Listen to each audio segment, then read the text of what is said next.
कहानी की शुरुआत एक सड़क पर काम करने वाले जोकर से होती है जो एक विज्ञापन बोर्ड लेकर खड़ा है। तभी कुछ शरारती लड़के उसका बोर्ड छीनकर भाग जाते हैं। आर्थर बिना देर किए उनके पीछे दौड़ पड़ता है और बार बार बोर्ड लौटाने की गुहार लगाता है, लेकिन लड़के उसे कई गलियों तक दौड़ाकर एक सुनसान गली में ले जाते हैं जहां पहले से घात लगाकर बैठे होते हैं। वहां वे उसे बुरी तरह पीटना शुरू कर देते हैं। इस बेबस आदमी का नाम आर्थर है, जिसका पता हमें उसके थेरेपी सेशन के दौरान चलता है। उसकी थेरेपिस्ट उसे देखकर पहले ही परेशान नजर आती है। आर्थर किसी तरह अपनी बेकाबू हंसी रोकता है और बताता है कि बाहर की दुनिया दिन ब दिन ज्यादा खराब होती जा रही है। उसके मुताबिक बेरोजगारी और बिगड़ती अर्थव्यवस्था की वजह से हालात ऐसे हो गए हैं। तभी थेरेपिस्ट उससे उसकी डायरी मांगती है। आर्थर बताता है कि वह उसमें अपनी जिंदगी की बातें नहीं बल्कि कॉमेडी के जोक्स लिखता है। थेरेपिस्ट जब उसके लिखे पन्ने पढ़ती है तो उसके चेहरे पर साफ दिखता है कि उसे इनमें जरा भी मजाक नजर नहीं आता। खासकर एक लाइन पढ़कर वह चुप हो जाती है जिसमें आर्थर ने लिखा है कि उसे उम्मीद है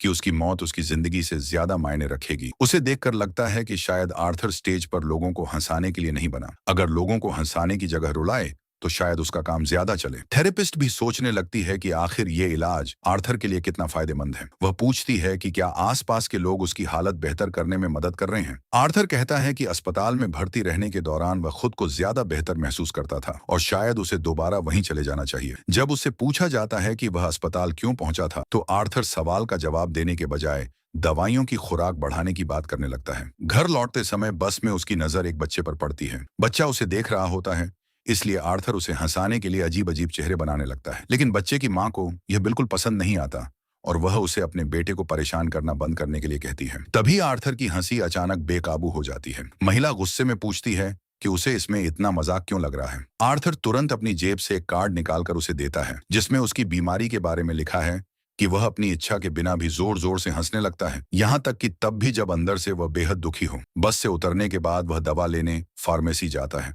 और साथ ही अपनी माँ की डाक भी देखता है। घर पहुंचते ही उसकी माँ पेनी पूछती है कि कोई चिट्ठी आई या नहीं। आर्थर मना कर देता है। पेनी फिर सोचने लगती है कि थॉमस वैन अब तक उनकी चिट्ठियों का जवाब क्यों नहीं दे रहे। आर्थर उसे समझाता है कि वैन बहुत व्यस्त आदमी है। पेनी बताती है कि उसने वैन परिवार के लिए 30 साल से ज्यादा काम किया है और कम से कम एक जवाब तो मिलना ही चाहिए। फिर वह आर्थर को देखकर कहती है कि वह बहुत कमजोर हो गया है और उसे ज्यादा खाना चाहिए। तभी टीवी पर खबर आती है कि थॉमस वैन शहर के मेयर का चुनाव लड़ने वाले हैं। पेनी को पूरा भरोसा है कि वही गोथम को बचा सकते हैं, लेकिन आर्थर इस बात से बिल्कुल उत्साहित नहीं दिखता। इसके बाद टीवी पर मरे फ्रैंकलिन का शो शुरू होता है। आर्थर खुद को कल्पना में उसी शो की ऑडियंस के बीच बैठा हुआ देखता है। अचानक मरे उसे स्टेज पर बुला लेते हैं। अपनी कल्पना में आर्थर बताता है कि बचपन से ही वह घर का सहारा रहा है और अपनी माँ का बहुत ख्याल रखता है। मरे उसकी तारीफ करते हुए कहते हैं कि आर्थर हमेशा मुस्कुराता रहे और लोगों के चेहरे पर खुशी लाने के लिए ही पैदा हुआ है। फिर मरे उसे गले लगाकर कहते हैं कि वह शो, रोशनी और पूरी भीड़ तक छोड़ देंगे अगर बदले में उन्हें आर्थर जैसा बेटा मिल जाए। लेकिन ये सब सिर्फ आर्थर की कल्पना होती है। अगले दिन वह काम पर होता है और अपनी जिंदगी के बारे में सोच रहा होता है। तभी रैंडल उसके साथ हुई मारपीट की बात छेड़ता है और कहता है कि शहर की सड़कों पर पागल लोगों की भरमार है। इसके बाद वह आर्थर को एक बंदूक देते हुए कहता है कि उसे अपनी सुरक्षा के लिए इसे रखना चाहिए। आर्थर हंसते हुए याद दिलाता है कि उसके पास हथियार रखने की इजाजत नहीं है और पूछता है कि आखिर इसका करेगा क्या। लेकिन रैंडल उसकी बात नहीं सुनता। कुछ देर बाद गैरी आता है और बताता है कि उनका बॉस हल्ट आर्थर से मिलना चाहता है। रैंडल गैरी के छोटे कद का मजाक उड़ाता है और आर्थर जोर से हंसने लगता है। पता नहीं वह सच में मजाक पर हंस रहा है या उसकी बीमारी फिर से उस पर हावी हो गई है। ऑफिस में बॉस उसे बताता है कि के नाम का एक आदमी उस पर गायब हुए जोकर वाले बोर्ड को चुराने का आरोप लगा रहा है। आर्थर साफ कहता है कि बोर्ड उन्हीं लड़कों ने छीना था जिन्होंने उसे पीटा था, लेकिन बॉस उसकी बात सुनने में कोई दिलचस्पी नहीं दिखाता। उल्टा वह धमकी देता है कि बोर्ड के पैसे उसकी पहले से ही छोटी तनख्वाह से काट लिए जाएंगे। साथ ही बताता है कि बाकी कर्मचारी भी उसे अजीब इंसान समझते हैं। अंदर से पूरी तरह टूट चुका आर्थर फिर भी सिर्फ मुस्कुराता रहता है। बाद में वह उसी गली में पहुंचता है जहां उसके साथ मारपीट हुई थी और अपना गुस्सा एक कूड़ेदान पर लात मारकर निकालता है। काम खत्म करके जब वह अपने अपार्टमेंट की तरफ लौटता है तभी लिफ्ट में उसकी पड़ोसन सोफी अपनी बेटी के साथ आ जाती है। ऊपर जाते समय सोफी मजाक में ऐसा इशारा करती है जैसे वह खुद को खत्म करने की बात कर रही हो। लिफ्ट से बाहर निकलते वक्त आर्थर भी वही इशारा करके जवाब देता है, क्योंकि उसकी जिंदगी में अकेलापन किस हद तक भर चुका है ये उसके व्यवहार से साफ नजर आता है। रात को वह अपनी बूढ़ी माँ की नहाने में मदद करता है।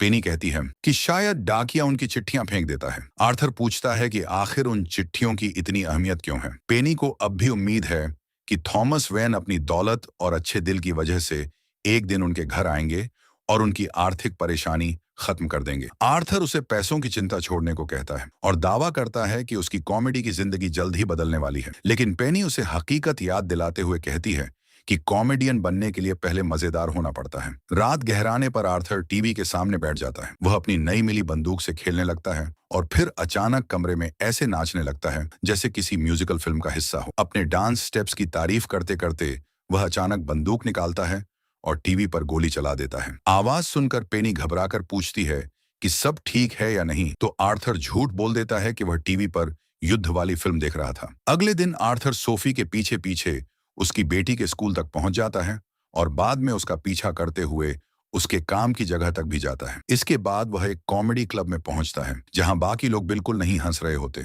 फिर भी आर्थर गलत समय पर जोर जोर से हंसता रहता है। अच्छी बात यह है कि कोई उस पर खास ध्यान नहीं देता। शो देखते हुए वह अपनी डायरी में कुछ जोक्स लिखता रहता है। उसी रात जब वह घर लौटता है तो दरवाजे के पास सोफी मिल जाती है। वह सीधे पूछती है कि क्या आर्थर दिन में उसका पीछा कर रहा था। आर्थर बिना झिझक मान लेता है कि हाँ, वह वही कर रहा था। लेकिन उसकी उम्मीद के उलट सोफी नाराज नहीं होती। वह मजाक करते हुए कहती है कि उसे लगा था आर्थर उसके घर में घुसकर उसे लूटने वाला है। आर्थर जवाब देता है कि उसके पास बंदूक है और चाहे तो अगले दिन वापस आकर ऐसा कर सकता है। पहली बार उसे लगता है कि सामने वाला उसके अजीब और काले मजाक को समझ रहा है। फिर वह बताता है कि वह स्टैंड अप कॉमेडियन है और सोफी को अपना शो देखने के लिए बुलाता है। हैरानी की बात यह है कि सोफी उसका न्योता स्वीकार कर लेती है। अगले दिन आर्थर को बच्चों के एक अस्पताल में जोकर बनकर मनोरंजन करने का काम मिलता है। वह कई बच्चों को हंसाने में सफल रहता है, लेकिन तभी उसकी पैंट में छिपाई गई बंदूक फिसलकर सीधे फर्श पर गिर जाती है। आर्थर जल्दी से उसे उठा लेता है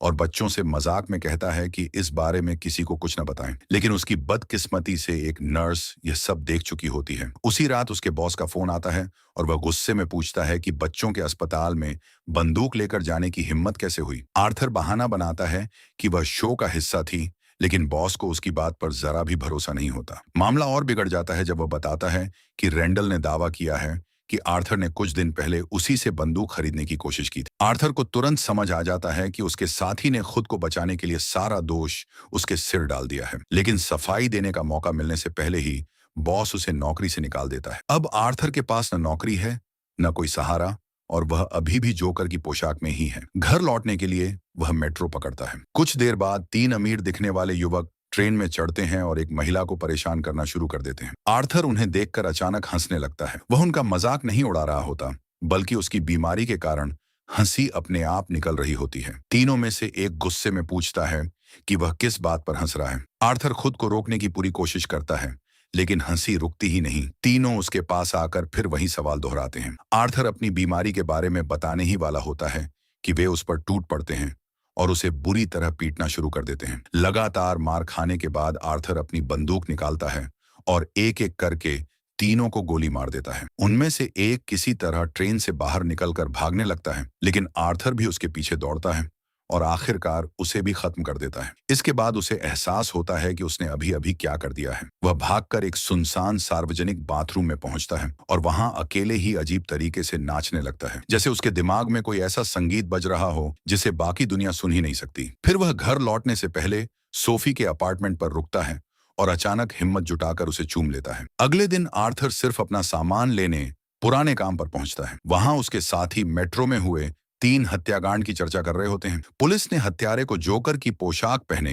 एक आदमी बताया है। गैरी उसके पास आकर नौकरी जाने पर दुख जताता है। रेंडल भी झूठी सहानुभूति दिखाता है, जबकि दूसरा कर्मचारी पूछता है कि आखिर आर्थर बच्चों के अस्पताल में बंदूक लेकर क्यों गया था। आर्थर बस इतना कहता है कि यह सवाल रेंडल से पूछो, क्योंकि बंदूक उसी की थी, और वहां से निकल जाता है। घर पहुंचने पर पेनी उसे बताती है कि टीवी पर थॉमस वेन मेट्रो हत्याकांड के बारे में बात कर रहे हैं। तभी आर्थर को पता चलता है कि जिन 3 लोगों को उसने मारा था वे वेन इन्वेस्टमेंट कंपनी में काम करते थे। इंटरव्यू के दौरान थॉमस वेन हत्यारे को कायर बताते हैं, जो नकाब के पीछे छिपकर हमला करता है। आर्थर इस बात पर इसलिए हंसता है क्योंकि उसे थॉमस की बातों में एक अजीब विडंबना नजर आती है। अगली थेरेपी में आर्थर पहली बार खुलकर बताता है कि कुछ समय पहले तक उसे ऐसा लगता था जैसे उसका कोई अस्तित्व ही नहीं है। उसे लगता था कि दुनिया में कोई उसे देखता तक नहीं, यहाँ तक कि उसे खुद भी यकीन नहीं था कि वह सच में मौजूद है। लेकिन थेरेपिस्ट कुछ कह पाती उससे पहले ही आर्थर को एक और बुरी खबर मिलती है। वह गुस्से में कहता है कि थेरेपिस्ट उसकी बात कभी ध्यान से सुनती ही नहीं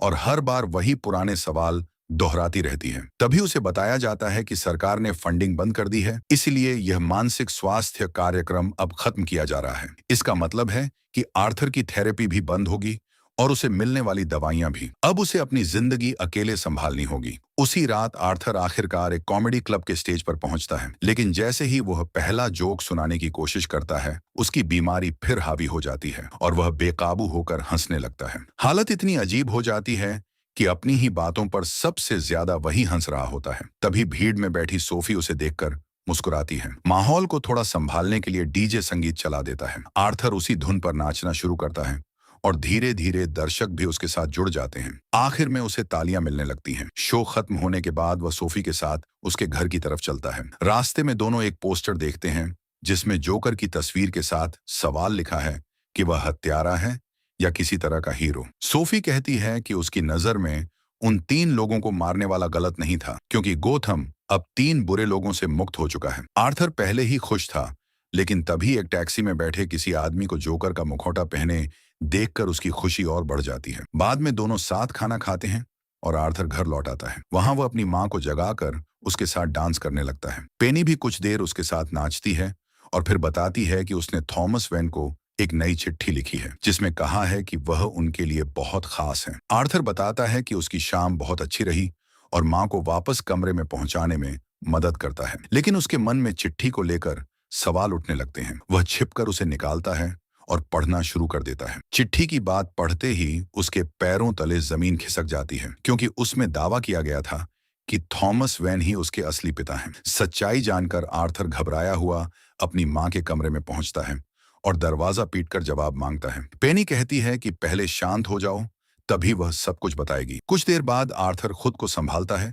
और पेनी अपनी कहानी सुनाना शुरू करती है। उसके मुताबिक थॉमस वेन एक अच्छे इंसान थे और दोनों के बीच कभी गुप्त रिश्ता रहा था, लेकिन उनके बीच बहुत बड़ा सामाजिक फर्क था, इसलिए अगर उनका रिश्ता सामने आ जाता तो बहुत बड़ा हंगामा खड़ा हो जाता। अगले दिन आर्थर किसी और के जवाब का इंतजार नहीं करता और खुद सच्चाई पता करने निकल पड़ता है। उसकी तलाश उसे सीधे वैन की आलीशान हवेली तक ले जाती है। वैन की हवेली के बाहर खड़ा आर्थर देखता है कि ब्रूस बगीचे में अकेला खेल रहा है। वह किसी तरह बच्चे का ध्यान अपनी तरफ खींच लेता है और ब्रूस उसके पास आ जाता है। आर्थर अपने जोकर वाले कुछ करतब दिखाकर उसे हंसाने की कोशिश करता है, लेकिन ब्रूस के चेहरे पर कोई मुस्कान नहीं आती। फिर वह उसका नाम पूछता है और मजाक में उसके होंठों के किनारों को हल्के से ऊपर उठाकर मुस्कुराने की कोशिश करता है। कुछ पल के लिए ऐसा लगता है जैसे दोनों के बीच एक अजीब सी अपनापन भरी कड़ी बन रही हो। तभी वहां अल्फ्रेड पहुंचकर सब रोक देता है। आर्थर उससे थॉमस वेन से मिलने की मांग करता है। अल्फ्रेड पूछता है कि वह फूल लेकर क्यों आया है,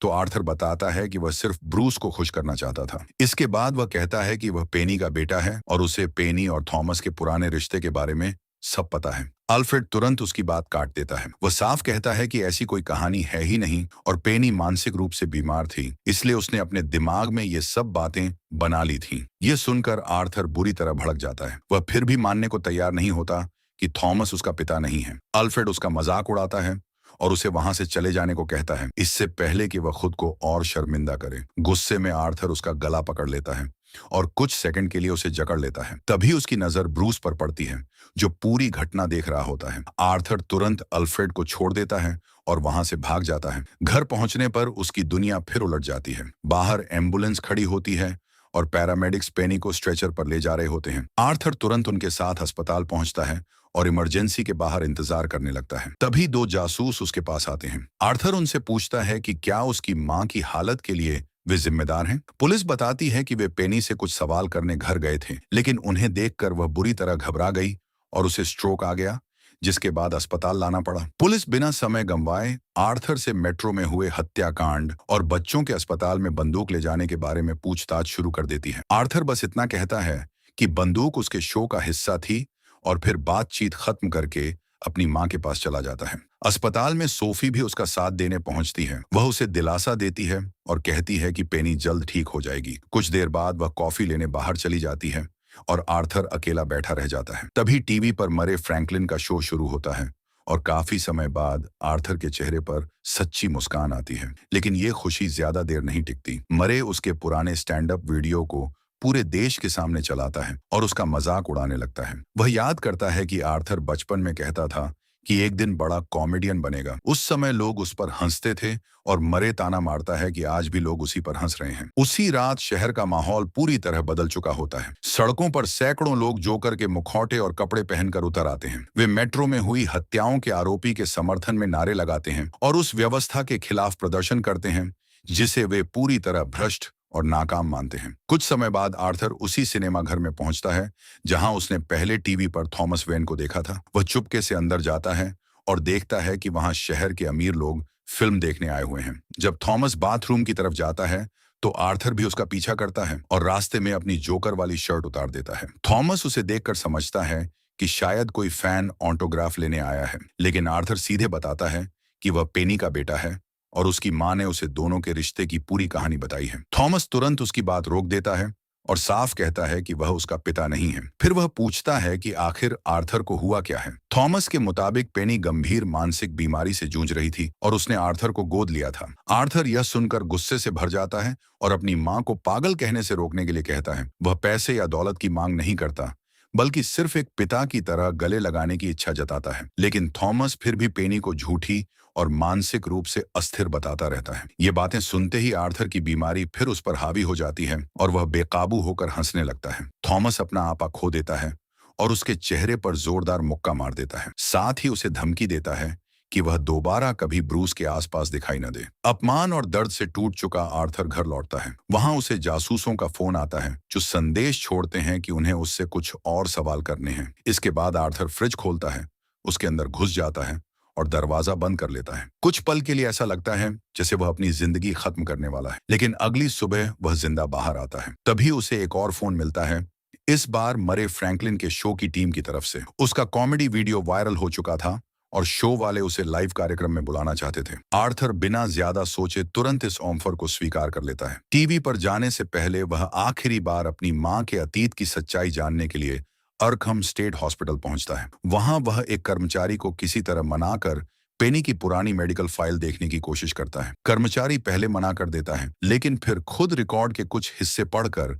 सुनाने के लिए तैयार हो जाता है। फाइल में दर्ज बातें सुनकर आर्थर के होश उड़ने लगते हैं। रिकॉर्ड के मुताबिक पेनी ने बचपन में उसके साथ हो रही मारपीट को रोकने की कोशिश तक नहीं की थी। यहाँ तक कि यह भी दर्ज था कि आर्थर असल में पेनी का जैविक बेटा नहीं, बल्कि गोद लिया हुआ बच्चा था। कर्मचारी को एहसास होता है कि यह जानकारी आर्थर के लिए कितनी दर्दनाक है, इसलिए वह आगे पढ़ना रोक देता है। लेकिन आर्थर सच्चाई जानने के लिए बेताब था। वह उसके हाथ से फाइल छीन लेता है, धक्का मुक्की के बाद वहां से भाग निकलता है और सारे दस्तावेज अपने साथ ले जाता है। अस्पताल की सीढ़ियों पर बैठकर वह पूरी फाइल खुद पढ़ता है। तभी उसके सामने सबसे बड़ा सच आता है। पेनी वास्तव में गंभीर मानसिक बीमारी से जूझ रही थी और थॉमस वेन के साथ उसका कोई प्रेम संबंध कभी हुआ ही नहीं था। इन खुलासों से आर्थर को एक और भयानक सच पता चलता है। बचपन में उसकी मां के एक प्रेमी ने उसे बेरहमी से पीटा था और उस हिंसा के कारण उसके दिमाग को हमेशा के लिए नुकसान पहुंचा। यह सब जानने के बाद आर्थर सीधे सोफी के अपार्टमेंट पहुंचता है, क्योंकि अब तक उसे यही जगह उनके सच्चे रिश्ते की निशानी लगती थी।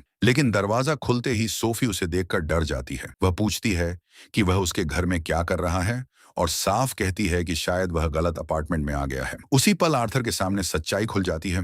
सोफी के साथ उसका पूरा रिश्ता सिर्फ उसके दिमाग की बनाई हुई कहानी थी। असल जिंदगी में दोनों के बीच कभी कोई प्रेम संबंध हुआ ही नहीं था। सोफी उससे जाने की विनती करती है और बताती है कि उसकी बेटी बगल वाले कमरे में सो रही है। इस बार आर्थर बिना कोई बहस किए वहां से चला जाता है। अपने घर लौटकर वह अपनी जिंदगी की इस कड़वी सच्चाई पर खुद ही जोर जोर से हंसने लगता है। कुछ समय बाद वह अस्पताल में अपनी मां से मिलने जाता है। पेनी बिस्तर पर बिल्कुल शांत पड़ी होती है और बोलने की हालत में नहीं होती। आर्थर उसके पास जाकर कहता है कि पूरी जिंदगी उसे लगता रहा कि उसकी कहानी एक दुखद हादसा है, लेकिन अब उसे समझ आ गया है कि शायद पूरी जिंदगी ही एक मजाक थी। इसके बाद वह एक तकिया उठाता है और अपनी मां की जान ले लेता है। घर लौटने के बाद आर्थर टीवी पर होने वाली अपनी बड़ी एंट्री की तैयारी शुरू करता है। वह बाथरूम में अकेले नाचता है, चेहरे पर सफेद रंग लगाता है और अपने बालों को हरे रंग में रंग देता है। तभी दरवाजे पर दस्तक होती है। बाहर गैरी और रेंडल खड़े होते हैं। गैरी आर्थर की मां की मौत को लेकर सच में परेशान नजर आता है, लेकिन रेंडल की चिंता सिर्फ अपनी सुरक्षा को लेकर है। वह बताता है कि उसे पता चला है कि पुलिस आर्थर से बात कर चुकी है और अब बंदूक के मामले में उसके पीछे पड़ी है। वह जानना चाहता है कि आर्थर ने पुलिस को उसके बारे में क्या बताया, लेकिन इससे पहले कि वह अपनी बात पूरी कर पाता, आर्थर छिपी हुई चाकू निकालता है और उस पर हमला कर देता है। गैरी यह देखकर बुरी तरह डर जाता है और सोचता है कि कहीं अगला नंबर उसका ना हो, मगर आर्थर उसे नुकसान पहुंचाने के बजाय सिर्फ इतना कहता है कि रात को मरे फ्रैंकलिन का शो जरूर देखना, और फिर उसे जाने देता है। गैरी दरवाजे तक पहुंचता है, लेकिन अपने छोटे कद की वजह से कुंडी तक हाथ नहीं पहुंचा पाता। मजबूरी में वह आर्थर से दरवाजा खोलने को कहता है। आर्थर पास आता है, दरवाजा खोलता है और गैरी को जाने देता है। जाते समय वह कहता है कि गैरी उन गिने चुने लोगों में से है जिन्होंने उसके साथ हमेशा इंसान जैसा व्यवहार किया। गैरी के निकलते ही आर्थर दोबारा आईने के सामने खड़ा होता है और अपने मेकअप की आखिरी तैयारियां पूरी करता है। उस पल पुराना आर्थर फ्लैग जैसे पीछे छूट जाता है। अब उसके सामने सिर्फ एक नया चेहरा है, जोकर, जो अपनी ही कहानी का मुख्य किरदार बन चुका है। वह इमारत से बाहर निकलता है और मशहूर सीढ़ियों पर नाचते हुए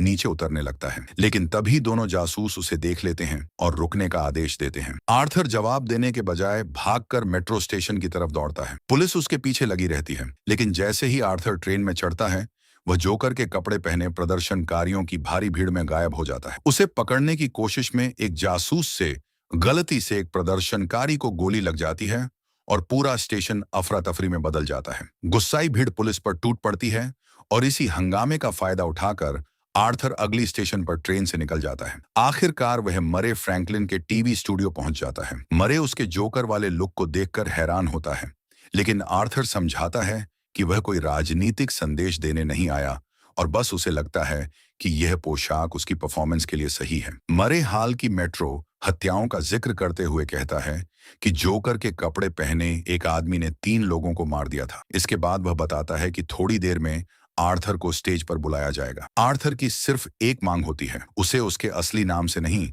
बल्कि जोकर के नाम से पेश किया जाए। आखिर मरे ने टीवी पर उसका मजाक उड़ाते समय यही नाम दिया था। मरे तुरंत मान जाता है। शो शुरू होने से पहले आर्थर पर्दे के पीछे खड़ा होकर देखता है कि मरे फिर से उसका पुराना फेल कॉमेडी वीडियो चला रहा है और पूरी ऑडियंस उसके ऊपर हंस रही है। कुछ देर बाद ऐलान होता है, अब स्टेज पर आएगा जोकर। आर्थर पूरे आत्मविश्वास के साथ नाचता हुआ मंच पर पहुंचता है। रास्ते में वह बिना किसी झिझक के एक स्टाफ मेंबर को चूम लेता है और फिर मरे के सामने बैठ जाता है। मरे उससे पूछता है कि वह ठीक है या नहीं और उसकी अजीब एंट्री पर टिप्पणी करता है। जोकर कहता है कि उसने हमेशा टीवी पर इसी तरह आने की कल्पना की थी। माहौल को सामान्य करने के लिए मरे उसे कोई जोक सुनाने के लिए कहता है। आर्थर अपनी पुरानी डायरी निकालता है, जैसे उसमें लिखे शब्द उसके लिए बेहद खास हों। मरे मजाक में कहता है कि आराम से बोलो, पूरी रात पड़ी है। आर्थर एक ऐसे बच्चे की कहानी वाला जोक सुनाता है जिसे नशे में गाड़ी चला रहा ड्राइवर कुचल देता है। स्टूडियो में सन्नाटा छा जाता है,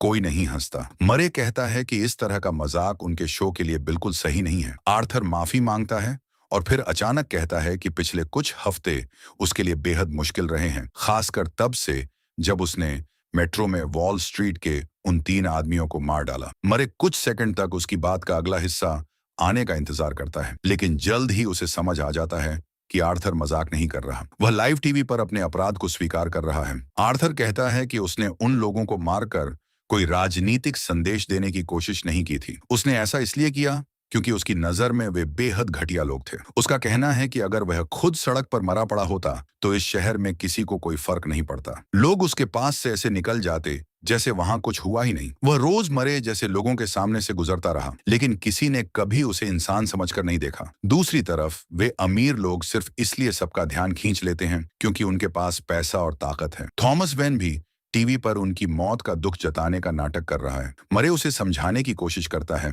कि शहर का हर इंसान निर्दयी नहीं है, लेकिन जोकर तुरंत पलटकर उसे भी उसी भीड़ का हिस्सा बता देता है। वह कहता है कि मरे ने उसे सिर्फ इसलिए शो पर बुलाया ताकि पूरे देश के सामने उसका मजाक उड़ा सके। मरे अपनी छवि बचाने की कोशिश करता है और याद दिलाता है कि उसी दिन एक और इंसान की मौत हुई है और शहर उसके की वजह से अराजकता में डूब चुका है। जोकर फिर कहता है कि मरे उसे रोकने से पहले एक आखिरी जोक सुन ले। अगले ही पल वह बंदूक निकालता है और मरे के चेहरे पर गोली चला देता है। स्टूडियो में चीख पुकार मच जाती है। लोग जान बचाने के लिए इधर उधर भागते हैं, जबकि जोकर जोर जोर से हंसता रहता है और एक और गोली चला देता है। इसके बाद वह कैमरे की तरफ देखकर ऐसे गुड नाइट कहता है जैसे अभी अभी कुछ हुआ ही ना हो। कुछ ही देर में पूरे शहर के टीवी चैनलों पर मरे की हत्या की खबर फैल जाती है। दूसरी तरफ आर्थर पुलिस की गाड़ी की पिछली सीट पर बैठा हुआ है। खिड़की से बाहर देखते हुए उसे पूरा गोथम आग और हिंसा में घिरा दिखाई देता है। जोकर के मुखौटे पहने